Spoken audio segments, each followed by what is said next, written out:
I watched the HOA president's face drain of all color when the timber appraiser handed her the final valuation.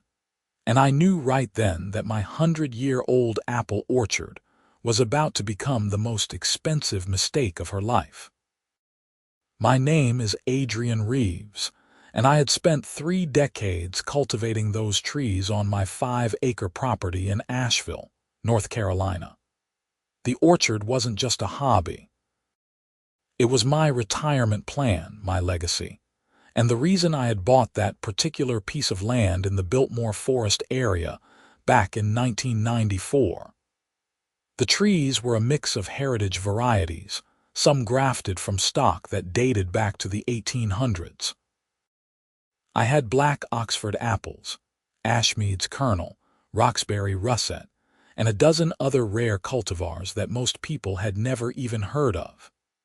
The timber value alone was substantial because these were mature hardwood apple trees with incredible grain patterns that woodworkers paid premium prices for.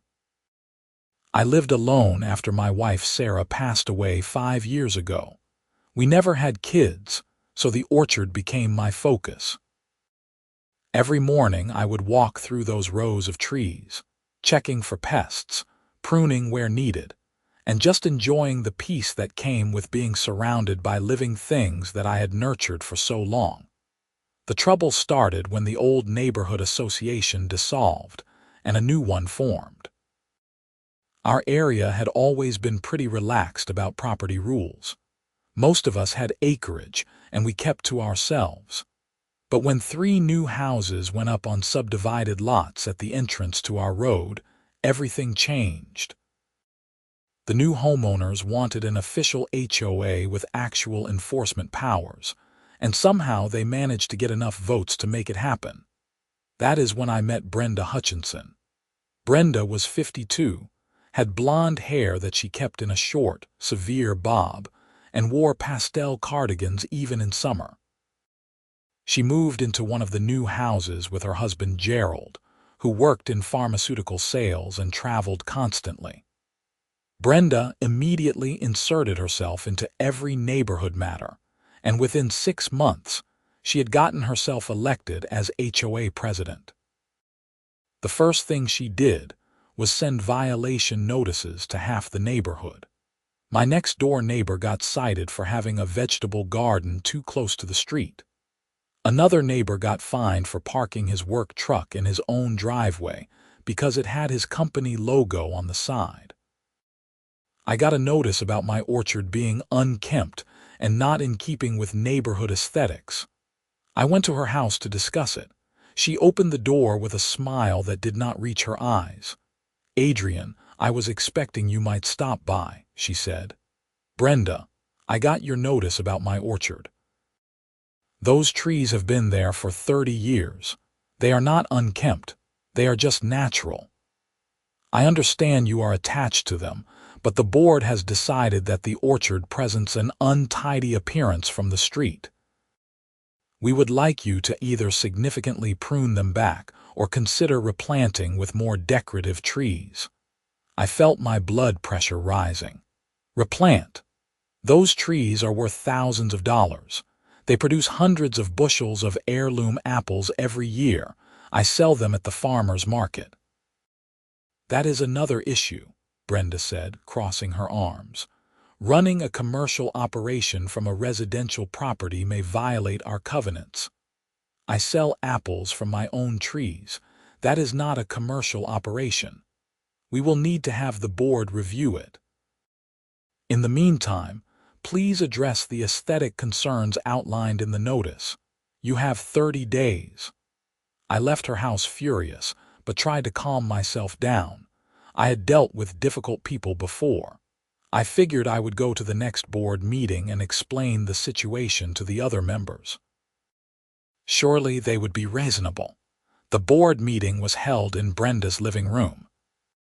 Besides Brenda, there were 4 other board members: Margaret Wilson, a retired teacher who seemed pleasant enough; Tom Davidson, who owned a construction company; Paula Crawford, who ran a local real estate agency; and Kevin Mills, a lawyer who had just moved to the area.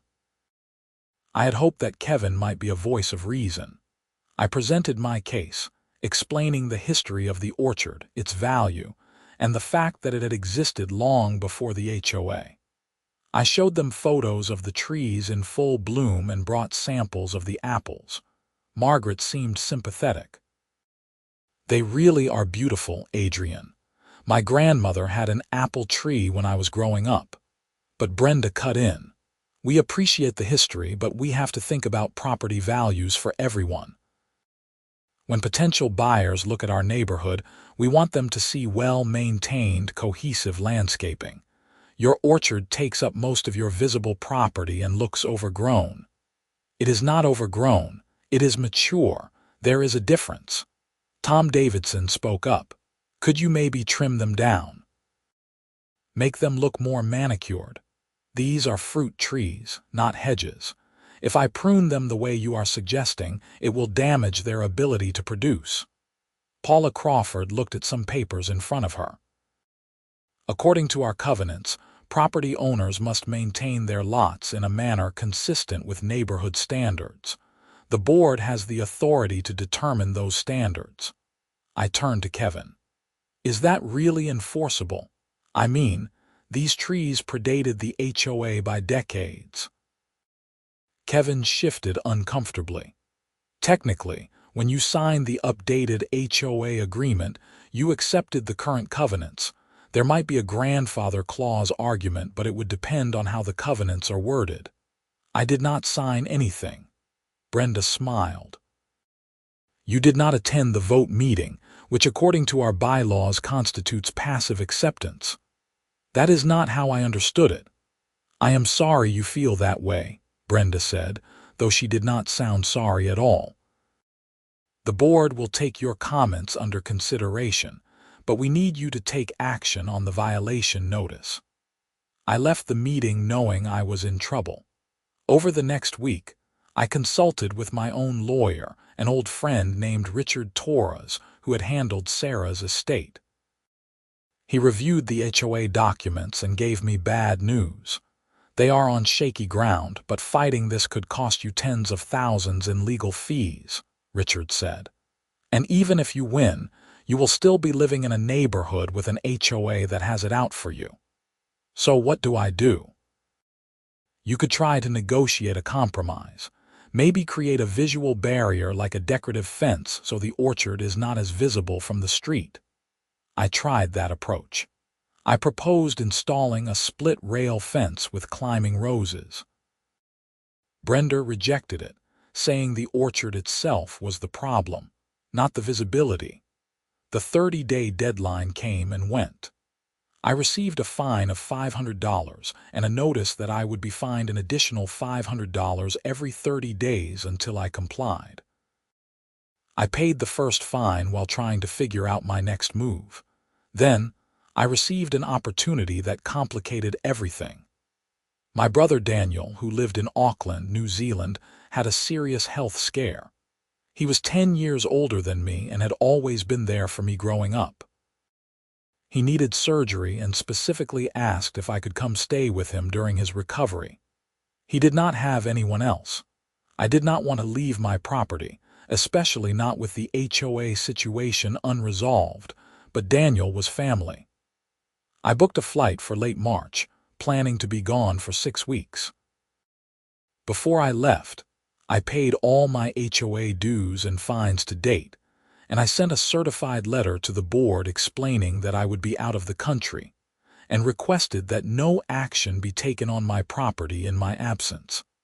I also called my neighbor, Frank Martinez, who lived on the other side of my property. Frank was a good guy, a retired firefighter who had always appreciated my orchard. "Frank, I need a favor. I am going to be in New Zealand for a while. Can you keep an eye on my place?" "Of course, man. What am I looking for?" "Just make sure nobody messes with anything. I do not trust the HOA." Frank laughed. "Brenda is a piece of work, is not she? Do not worry, I will check on it every few days."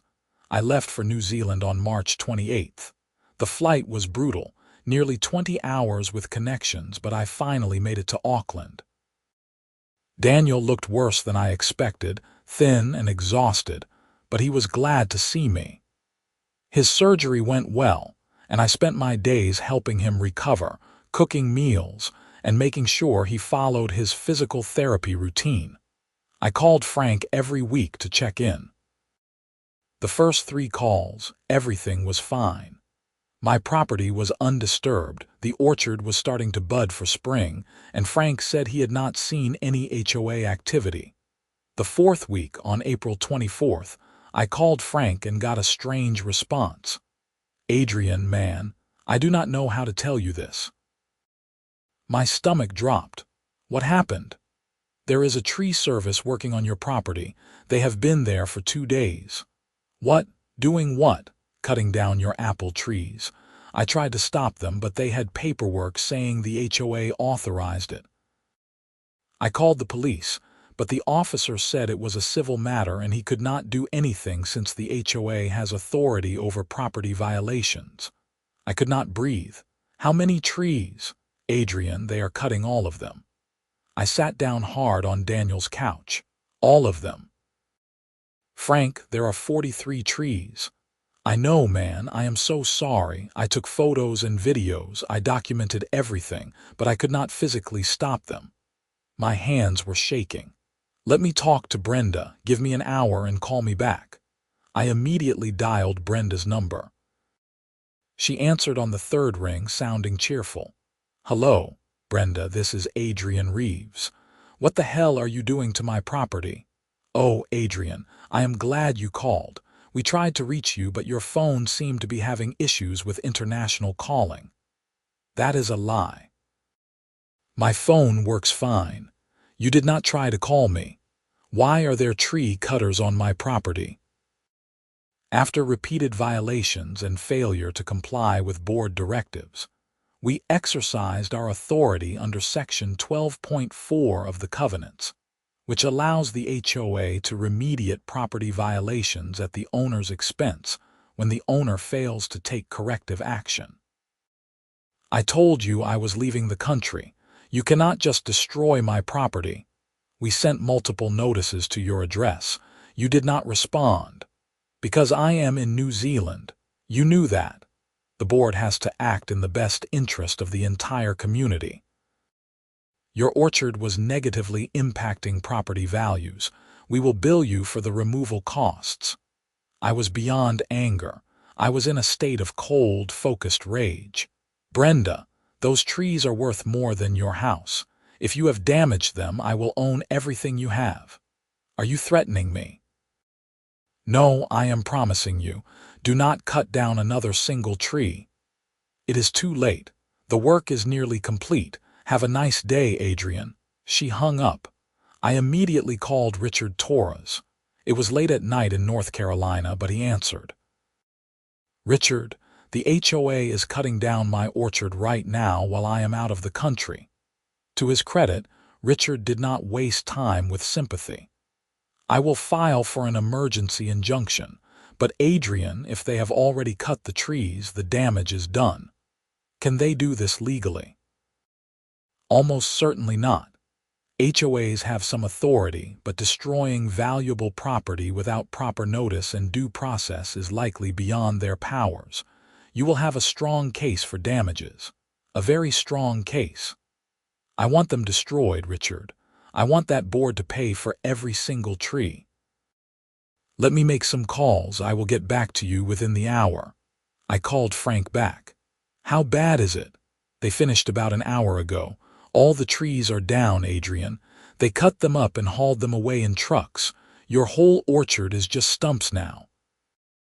I felt like someone had punched through my chest and ripped out my heart. 30 years of work. 30 years of careful cultivation, grafting, nurturing. Gone. "Frank, I need you to do something for me. Document everything. Take photos of every stump. Get the name of the tree service. Find out where they took the wood. Get me everything you can." I am already on it. I have probably 200 photos, and I got the business card from the crew chief. They are called Mountain Tree Services out of Hendersonville. Richard called me back 40 minutes later. I filed the injunction, but it is moot now. The trees are gone. I spoke to a colleague who specializes in property law. Adrian, you need to get home as soon as possible. This is going to be a significant lawsuit, and you need to be here to manage it. My brother just had surgery. I cannot leave him alone. Then we start without you, but understand that every day that passes makes documentation harder. We need to act fast. Daniel, who had been listening to my end of these conversations, put his hand on my shoulder. Go home, Adrian. I will be fine. My neighbor Maureen can check on me. Are you sure? Those bastards destroyed your life's work. Go make them pay. I booked a flight home for the next day. The journey back was even worse than the trip out because I spent every minute imagining what I would find. I landed in Charlotte on April 27th and drove straight to my property. Nothing could have prepared me for the sight. My 5 acres looked like a war zone. Every single apple tree was gone. All that remained were 43 stumps, each about 3 feet high, with sawdust scattered everywhere. The ground was torn up from heavy equipment.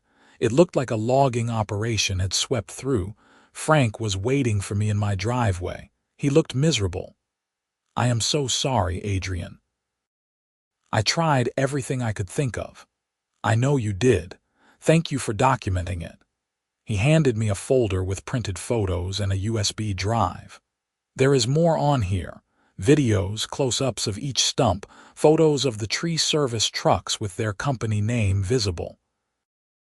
I also wrote down everything I saw and the exact dates and times. I walked through what used to be my orchard, feeling numb. These were not just trees to me. That black Oxford in the northeast corner was the first tree I had planted in 1994, from a sapling I had gotten from an orchard in Maine. The Ashmead's kernel near the south fence had produced the most incredible apples, with a flavor that was part spice, part honey, part things I could not even describe. Every single tree had a story, a history, and now they were all reduced to stumps. I met with Richard the next morning. He had already been working on the case and had news.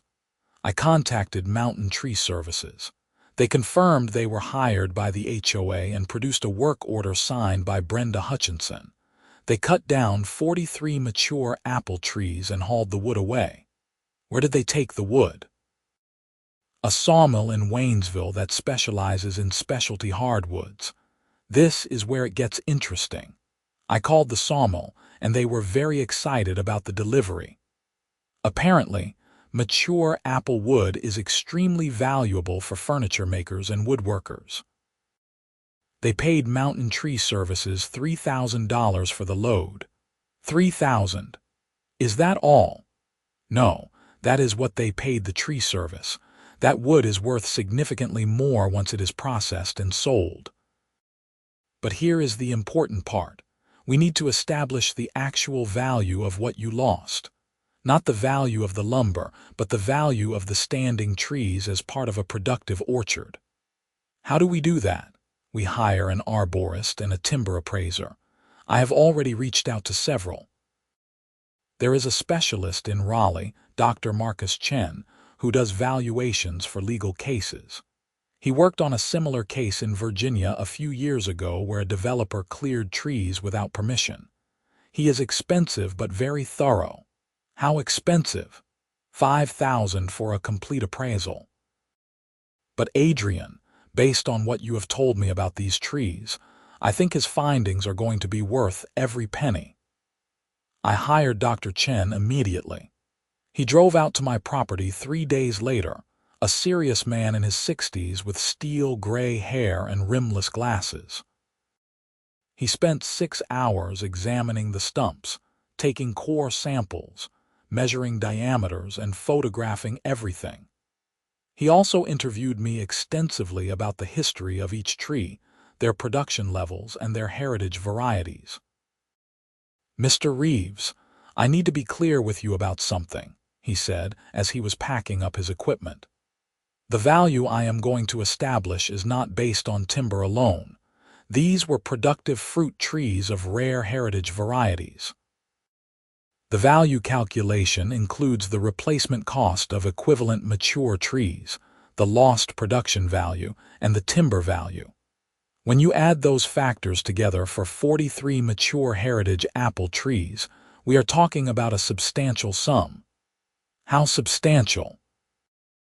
I will have my full report to you within 2 weeks, but preliminarily, I would estimate somewhere in the range of $400,000 to $700,000.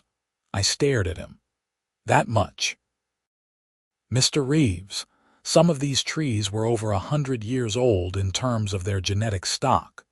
You cannot just go to a nursery and replace them. To replicate what you had, you would need to acquire rare scion wood, perform grafts, and then wait decades for the trees to mature. The law allows for full replacement cost, not just the cost of a sapling. Additionally, several of these varieties have significant market value. A mature Roxbury russet in full production can generate thousands of dollars in revenue annually. You had 5 of them.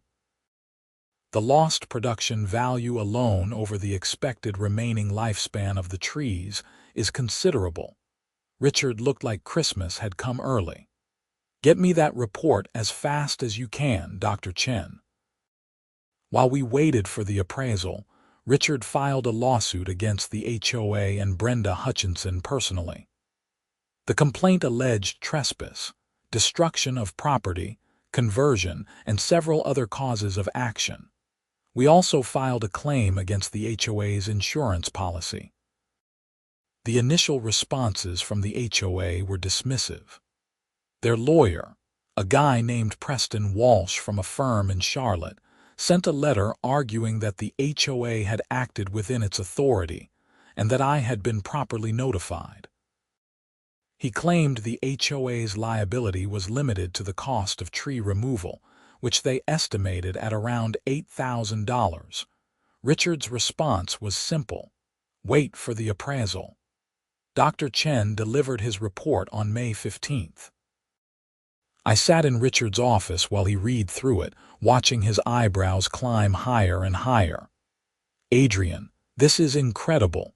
He valued your loss at $647,000. I felt dizzy. How did he get that number? Richard flipped through the pages. He broke it down tree by tree. For the heritage varieties, he calculated replacement costs based on acquiring suitable scion wood and the time value of growing them to maturity. For the common varieties, he used standard timber appraisal methods but added premium value for the apple wood. Then he added lost production value over the expected remaining lifespan of the orchard, which he estimated at another 30 to 40 years given your maintenance practices. He also included the value of the wood itself, which Mountain Tree Services sold. It is all thoroughly documented and cited to established legal precedents. Will a court actually award that much? If we can prove it, yes. And Dr. Chen's report is extremely solid. He is a recognized expert, and his methodology is sound. I am going to send this to Preston Walsh today and make a settlement demand. What should we demand? The full amount plus your legal fees and Dr. Chen's appraisal fee, so roughly $660,000. I thought about Brenda's smug face when she told me the work was already complete. Do it. Richard sent the demand letter that afternoon. 3 days later, Preston Walsh called him, and Richard put it on speakerphone so I could listen. Richard, this appraisal is absurd. $600,000 for some apple trees. Come on. The appraisal was done by one of the leading timber and orchard specialists in the Southeast. Every number is documented and justified. No court is going to award this. Your client had been repeatedly notified about HOA violations. The board acted within its authority. The board destroyed valuable property without proper due process. Mr. Reeves was out of the country caring for his seriously ill brother. The HOA knew this and proceeded anyway. We have documented proof that they knew he was traveling. They sent notices to his property address, which they knew would not reach him. That is not proper notice, Preston, and you know it. We are willing to settle this case today for the full demand amount. Otherwise, we go to trial, and I am going to put Brenda Hutchinson on the stand and ask her under oath if she knew my client was in New Zealand when she ordered those trees cut down. There was a long pause. I need to talk to my client and their insurance carrier. This demand amount exceeds their policy limits. That sounds like a serious problem for the HOA board members who authorized this action. After Preston hung up, Richard smiled grimly. We have got them. Their insurance policy probably maxes out at $500,000 or less. Anything above that comes out of the board members' personal assets. Can we actually collect from them personally? If we can show they acted with gross negligence or beyond the scope of their authority, absolutely. And I think we can show that. Destroying hundreds of thousands of dollars worth of property, while the owner is out of the country caring for a sick family member after receiving notice that he was traveling, goes well beyond reasonable HOA enforcement. 2 weeks went by with no response. Richard filed a motion to move the case forward and requested a trial date. That apparently lit a fire because Preston called back and asked for a meeting. We met at Richard's office on June 2nd. Preston showed up with Brenda Hutchinson and Tom Davidson, the construction company owner who was on the HOA board. Brenda looked like she had aged 10 years. Her face was drawn and the confident superiority was gone. "Thank you for meeting with us," Preston began. "We have been reviewing the appraisal and consulting with our insurance carrier. The HOA's liability insurance has a policy limit of $300,000 for property damage. The carrier is willing to pay that amount to settle this matter." Richard shook his head. "The demand is $660,000. That number is based on a thorough professional appraisal. The insurance will not go higher. Then the board members are personally liable for the difference." Brenda spoke up, her voice shaking. "I cannot pay $300,000. I do not have that kind of money." "You should have thought about that before you destroyed my orchard," I said coldly. Tom Davidson cleared his throat. "We honestly thought we were within our rights. The covenants give the board authority to remediate violations." "Not without proper notice and due process," Richard said. "And certainly not while the homeowner is out of the country on a family emergency after specifically notifying you that he was traveling." Preston pulled out some papers. "We have the certified letter Mr. Reeves sent. He stated he would be gone for 6 weeks. We waited 5 weeks before taking action." "You waited until he was still out of the country and unable to respond," Richard countered. "That is not good faith." Brenda looked at me with tears in her eyes. "I made a mistake, okay? I thought I was doing what was best for the neighborhood. I did not realize the trees were that valuable." "You did not care," I said. "You wanted them gone, and you did not care what it cost me." "We could lose our homes over this," Tom said. "The board members are personally liable." "It is not just Brenda. It is all 5 of us." I felt a flicker of sympathy but pushed it down. "You all voted to destroy my property. You all bear responsibility." Preston tried a different angle. "Mr. Reeves, even if you win a judgment for the full amount, collecting it will be difficult. The board members will have to declare bankruptcy. You will spend years in court trying to collect, and you will likely get far less than the judgment amount." "Then they will declare bankruptcy," I said. "Maybe the next HOA board will think twice before destroying someone's property." Richard leaned forward. "Here is what we are willing to do. The insurance pays the $300,000. The 5 board members personally pay an additional $200,000, split equally. That is $40,000 each. Plus, the HOA dissolves immediately and all current covenants are voided.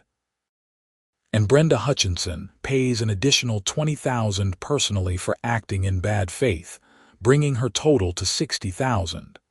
That is $520,000 total. That is our final offer, and it is good for 24 hours. Preston looked at his clients. Brenda was crying openly now. Tom looked sick. "We will need time to discuss this," Preston said.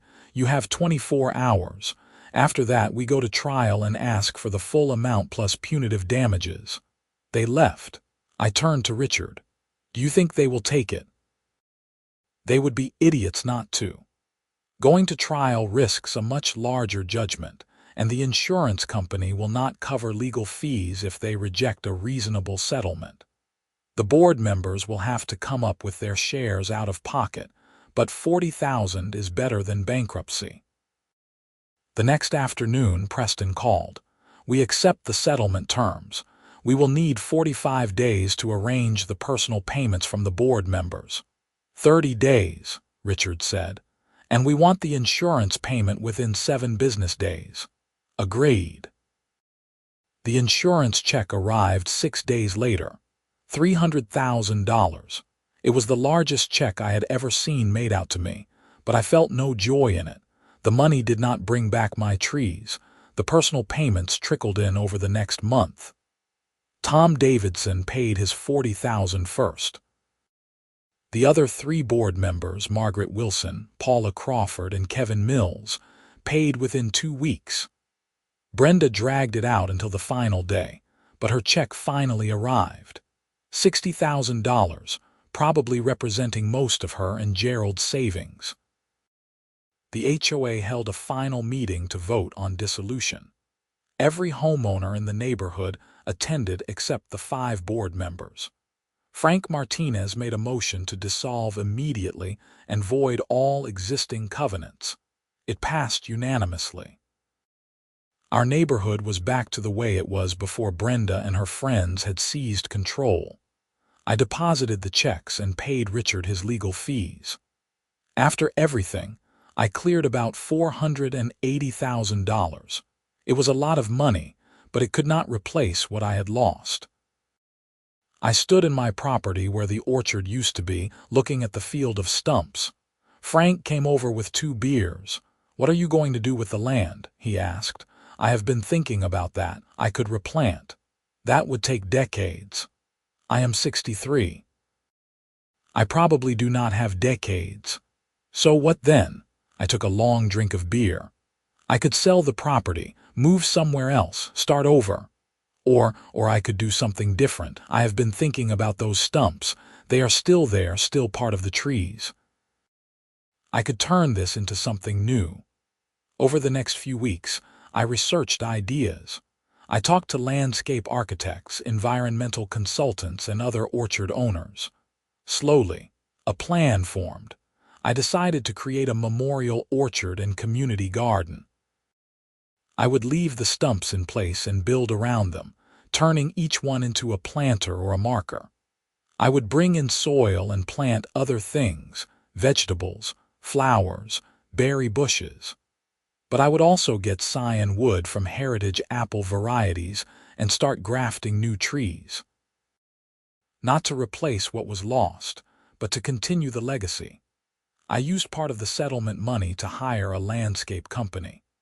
We graded the area, brought in rich soil, and built raised beds around each stump. I planted dwarf apple trees between the stumps, varieties that would produce faster than the standards I had lost. I would not live to see them reach full maturity, but someone would. I also opened the garden to the neighborhood. Anyone could come take vegetables or help with the work. It became a gathering place. Kids played among the beds. Families picked beans and tomatoes. And slowly, the scar on the land began to heal. Brenda and Gerald moved away 3 months after the settlement. They sold their house at a loss and left town. I heard through Frank that they relocated to Florida, somewhere near Tampa. I felt no satisfaction in their departure. Mostly, I just felt tired. Tom Davidson came by one day while I was working in the garden. I had not spoken to him since the settlement meeting. "Adrian, can I talk to you for a minute?" I straightened up, my back aching. "What do you want, Tom?" "I just wanted to apologize. I know that does not fix anything, but I need to say it. I went along with Brenda because I thought she knew what she was doing. I did not think about what it would mean to you. I am sorry." I looked at him for a long moment. He looked genuinely remorseful, and he had paid his $40,000 without complaint. "I appreciate you saying that. What you are doing here with the garden, it is a good thing. Better than what was here before." "I would not go that far. Can I help sometime? I am pretty good with my hands." I thought about saying no, but the garden needed work and I needed help. "You can help build some trellises for the pole beans." He nodded gratefully. "I will come by this weekend." Tom became a regular helper. So did several other neighbors. The garden grew and flourished. By late summer we had tomatoes, peppers, squash, beans, cucumbers, and a dozen other vegetables. The dwarf apple trees were growing well, putting on new growth. I grafted scions from heritage varieties onto some of the rootstock that had survived from my old trees. A few of the stumps sent up new shoots, and I carefully cultivated them. They would never be the trees they were, but they were something. They were alive. In September, I got a call from a reporter at the Asheville Citizen-Times. She had heard about the lawsuit and the settlement and wanted to do a story. "I do not know if I want to talk about it," I told her. "I understand this is difficult, Mr. Reeves. But I think people should know what happened. HOAs wield a lot of power, and homeowners need to understand the risks." I agreed to an interview. The story ran on the front page of the local section with the headline, "HOA Fells Orchard, Settlement Tops $500,000. It laid out everything: the destruction of the trees, the settlement, the dissolution of the HOA. The reporter had even gotten quotes from Dr. Chen about the value of heritage fruit trees. The article generated a lot of attention. I got calls from people across the region sharing their own HOA horror stories. A law firm in Charlotte contacted me about using my case as an example in a seminar they were teaching on HOA law. A heritage apple preservation group invited me to speak at their annual meeting. I declined most of the invitations. I just wanted to work in my garden and move forward. But I did agree to speak to the apple preservation group. They met in Hendersonville in October, and I told them about my lost orchard and what I was doing now. After my talk, an older woman approached me. She was probably in her 80s, with white hair and sharp blue eyes. "Mr. Reeves, I am Dorothy Franklin. I have an orchard in Tryon that I have been maintaining for 56 years. I'm getting too old to handle it alone, and I do not have anyone to leave it to. Would you be interested in helping me maintain it? I am not sure I am the right person." "You are exactly the right person. You understand what these trees mean. You understand the work and the patience. Come look at it before you say no." I drove down to Tryon the following week. Dorothy's orchard was 7 acres of mixed fruit trees, apples, pears, plums, and cherries. Many of them were heritage varieties. Some were trees I had never seen before. "This is incredible," I said, walking among the rows. "It has been my life's work. But I am 84 years old and I cannot do the heavy work anymore. I need someone who will care for these trees after I am gone." "What exactly are you proposing?" "Come work with me. I will teach you about the varieties you do not know. Help me maintain the orchard. And when I pass, it will be yours. I will put it in my will." I looked at the trees, mature and healthy, heavy with fruit. It was not my orchard, but it was an orchard. It was a new beginning. Let me think about it. I went home and walked through my memorial garden. The stumps stood like sentinels among the new growth. I thought about Sarah and how she used to help me with the harvest every fall. I thought about the black Oxford tree and the Ashmead's kernel and all the others. They were gone, but what they represented was not gone. The knowledge was not gone. The love of growing things was not gone. I called Dorothy the next day. "I will do it. I will help you with your orchard." "Wonderful. Can you start next week?"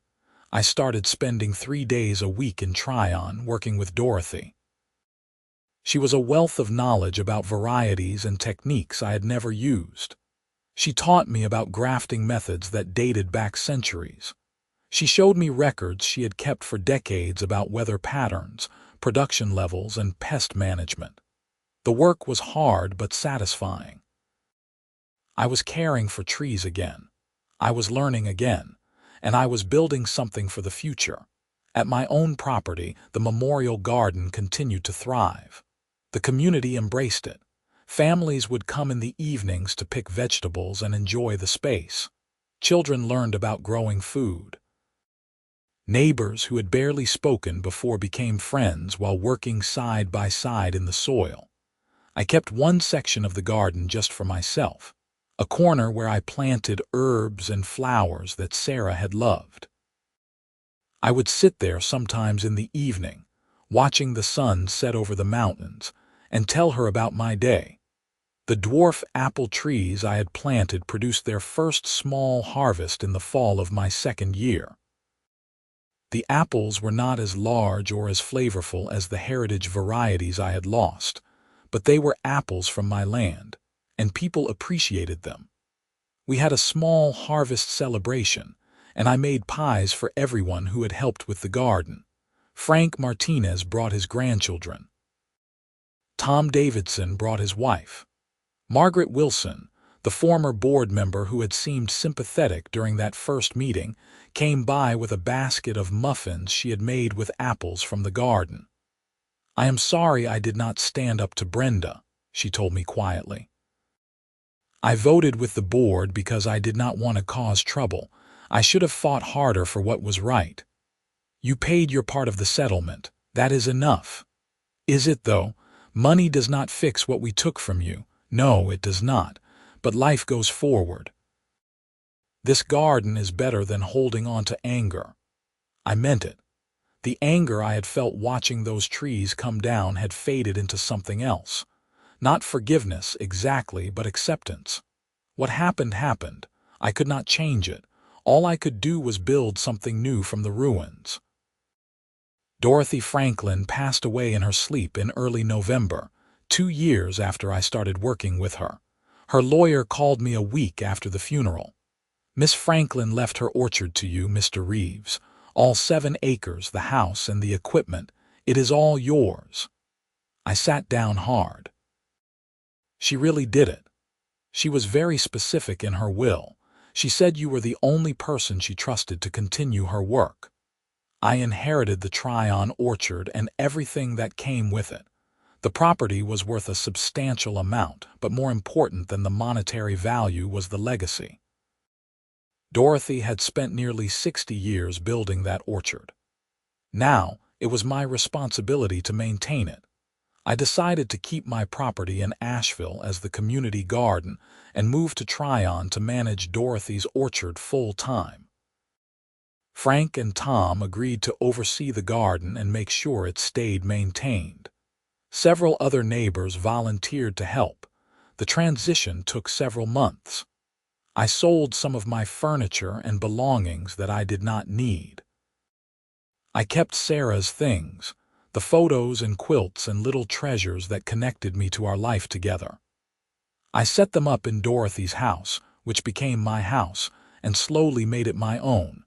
Managing a 7-acre orchard was more work than I had expected, even with my experience. I hired a part-time helper, a young guy named Marcus, who had just finished studying horticulture at NC State. He was eager to learn about heritage varieties and traditional orchard management.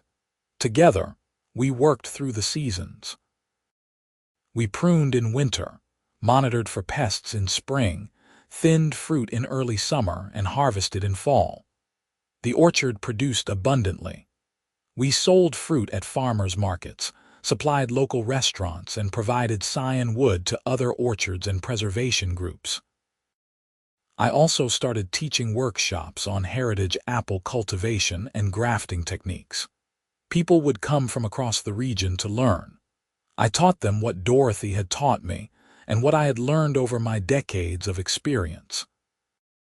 The knowledge passed from generation to generation. Keeper of old varieties and old ways. 3 years after losing my original orchard, I attended a conference on sustainable agriculture at UNC Asheville. During a break, a woman approached me. She was in her 40s, well-dressed with a professional air. "Mr. Reeves, I am Jennifer Walsh. I wanted to introduce myself." "Have we met?" "Not exactly. Preston Walsh is my father. He was the attorney who represented the HOA in your case." I felt myself tense. "I see. I wanted you to know that your case changed how my father practices law. He retired from HOA representation after your case. He said he never wanted to be part of something like that again. He told me what happened, and he felt terrible about the role he played. He was just doing his job." That is what he said at first. But after seeing the impact, seeing what was actually destroyed, he realized that just doing your job is not enough if the job is wrong. He teaches ethics at the law school now. He uses your case as an example of how HOAs can abuse their power and why lawyers need to look beyond the technical legal authority to consider whether something is actually just. I did not know what to say to that. Anyway, I just wanted you to know. What happened to you mattered. It changed things. After she walked away, I thought about Brenda Hutchinson and the board members and everything that had happened. I had wanted them to pay, and they had paid. The financial cost had been severe for all of them. But more than that, they had to live with what they had done. That was its own punishment. I thought about the memorial garden in Asheville and the orchard I now maintained in Tryon. I thought about the people I taught and the knowledge I passed on. What Brenda and her board had tried to destroy had not been destroyed. It had transformed into something different, something that perhaps reached more people than my private orchard ever had. That evening, I walked through Dorothy's orchard in the fading light. The trees were healthy and strong, heavy with developing fruit. Somewhere in Asheville, the memorial garden was probably hosting families picking vegetables. The stumps of my old orchard stood as reminders of what had been lost, but they were surrounded by new growth, new life, new possibilities. I had lost something precious, something irreplaceable. The settlement money had not fixed that loss. Bankrupting the HOA board had not fixed it. But time and work and the simple act of continuing to grow things had created something new. Not a replacement, but a continuation. A new chapter in a story that I had thought was ending. Marcus called me as I was finishing my walk. "Hey, Adrian, I think we have got some fire blight on the Duchess tree in the northeast section. I wanted to get your eyes on it before I do anything." "I will be right there." I headed toward the northeast section, where Marcus was waiting with his pruning saw and a worried expression. This was the work. This was what mattered. Not the past, not the anger, not the loss. The work of caring for living things, of preserving knowledge, of teaching the next generation. The work of moving forward. The fire blight was manageable. We pruned out the infected branches, sterilized our tools, and made notes about monitoring the tree. As we worked, I explained to Marcus the history of the Duchess variety and how to recognize early signs of infection. He listened carefully, asked good questions, and took notes. This was how things survived, not through permanence because nothing was permanent, but through continuity, through passing knowledge and care from one person to the next. My original orchard was gone, but orchards remained. The specific trees were lost, but the varieties continued. I had been broken, but I had healed. As we finished up and headed back to the barn to clean our tools, I looked back at the rows of trees stretching across the property. Tomorrow, we would check the irrigation system. Next week, we would start thinning the small fruits to ensure good size at harvest. Next month, we would be dealing with whatever challenges came up. There was always more work to do, but tonight, the trees stood healthy and quiet in the evening air, and that was enough. That was everything.